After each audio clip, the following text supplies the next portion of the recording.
All right, we cut back the prickly blackberry bushes and we have access to the basement. So down here, turn you sideways, see a little bit better. I've already been down here and I've knocked down all the... I just stepped on a dead rat. Okay. We've got, this is an old abandoned hot water heater. A new one was put in next to it at some point. That's empty. I've already checked it. There's nothing really over here except for some old glass 5-gallon jugs. This is empty. There's really only 2 toy trucks down here. That one's plastic and not worth anything. That one's beat up, full of rodent droppings. I looked on eBay and it's like a in perfect condition. It's like a $40 toy. And then moving over here, I've got another little carcass of a friend. This is the underside of the house. Get under here.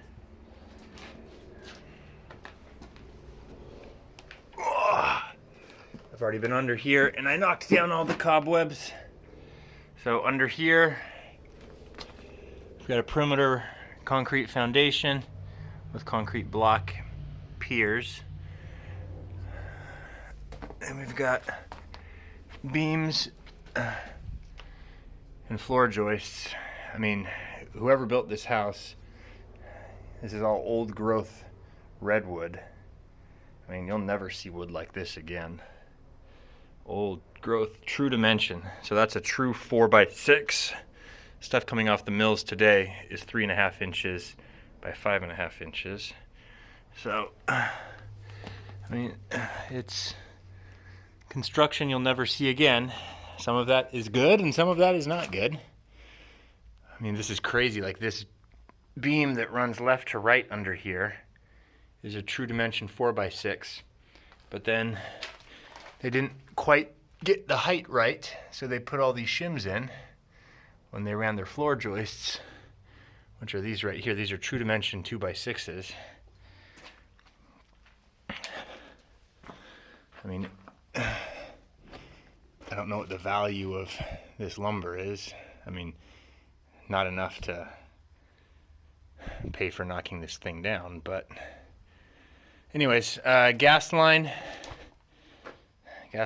to the floor heater, and then there's your exhaust going out of the floor heater, and then at some point some of the water line was fixed at various stages. That's a copper pipe tying into galvanized that goes all the way back over there.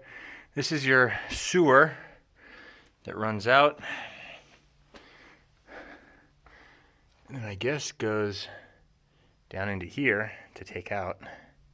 But what I'm not sure about is, I mean, this is all sloped toward me, so all the sewage is coming down towards me. This one here is running to that collector. But then that collector, I think, dies into this. Yeah, that's another sewer. That's all sloped to pick up into this. But then this, if we follow this is what I don't get. If we follow this sewer line from where it all collects there, it's broken off, and where I would think it would go into the sewer is capped. So I don't know where they ran this sewer. Maybe this is all original. Oh, I'll bet what happened is this probably used to drain to Mission, because Mission is right out there. But when they developed Mission, I'll bet all the sewer was rerouted, and I'll bet the sewer now runs out under the street into Santos Court. That makes sense. All right, and then the rest of it, we've got a cripple wall on top of a concrete perimeter foundation, and then all the wiring is this old knob and tube.